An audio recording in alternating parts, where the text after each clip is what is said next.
Hello बच्चों, this question was asked in NEET 2026 re exam paper.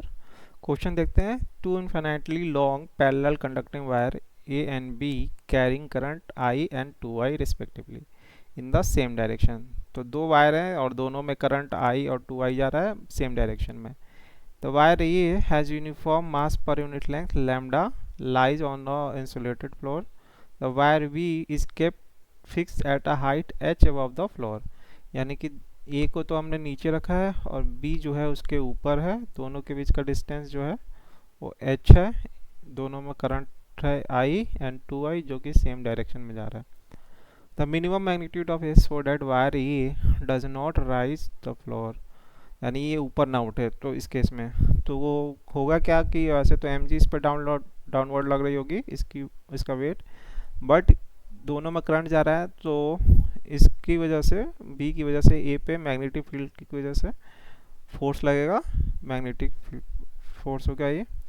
तो ये दोनों क्या करेंगे, बैलेंस करेंगे। यानी एक टाइम क्या होगा जब ये बहुत नीचे होगा तो एफ बी जो होगा ग्रेटर देन एम जी होगा। उस केस में क्या होगा, वायर ए जो है ऊपर चला जाएगा, उठेगा। बट जैसे जैसे हम डिस्टेंस बढ़ाएंगे एफ बी की वैल्यू कम होती जाएगी और एक पॉइंट ऐसा आएगा जब दोनों इक्वल हो जाएंगे। तो उस केस में हम मान सकते हैं कि ये नहीं उठेगा और उसके आगे क्या होगा, एम जी की वैल्यू ज़्यादा होगी एफ बी से, तब तो उठेगा भी नहीं। तो यानी कि बाउंड्री कंडीशन ये वाला है। तो इस कंडीशन के लिए हमें एच फाइंड करना होगा। ठीक है, अब देखते हैं। हम एम जी निकाल लेते हैं।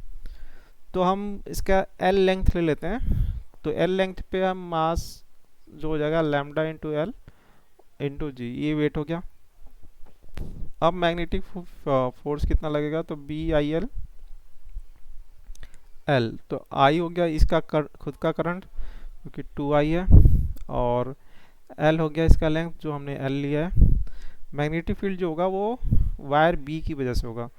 तो बी की वायर की वजह से मैग्नेटिक फील्ड की वैल्यू होगी, इसकी करंट बी में टू आई है डिवाइडेड बाय टू पाई, और डिस्टेंस जो है एच है। तो एच हो गया इंटू में आई इंटू एल। यानी इसको पूरा अब इक्वेट कर देते हैं इससे। तो जब हम इक्वेट करेंगे तो ये टू से टू कैंसिल हो चुका है, आई का आई स्क्वायर हो गया, लेंथ एल हो गई, एंड पाई एच इधर है। उस साइड जो आ जाएगा लैम्डा एल जी। तो एल से एल कैंसिल, हमें एच की वैल्यू चाहिए।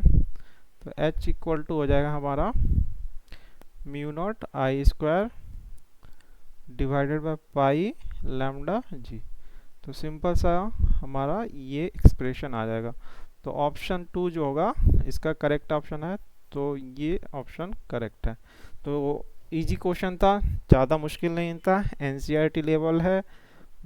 ऐसे ही क्वेश्चन आते हैं, इससे भी इजी क्वेश्चन आते हैं, हमने प्रीवियस क्वेश्चन में देखा है। तो बहुत ज़्यादा डीप नहीं जाना है। एनसीईआरटी थोड़ा सा उसे ऊपर पीवाईक्यू लगाओ, आपका सिलेक्शन हो जाएगा।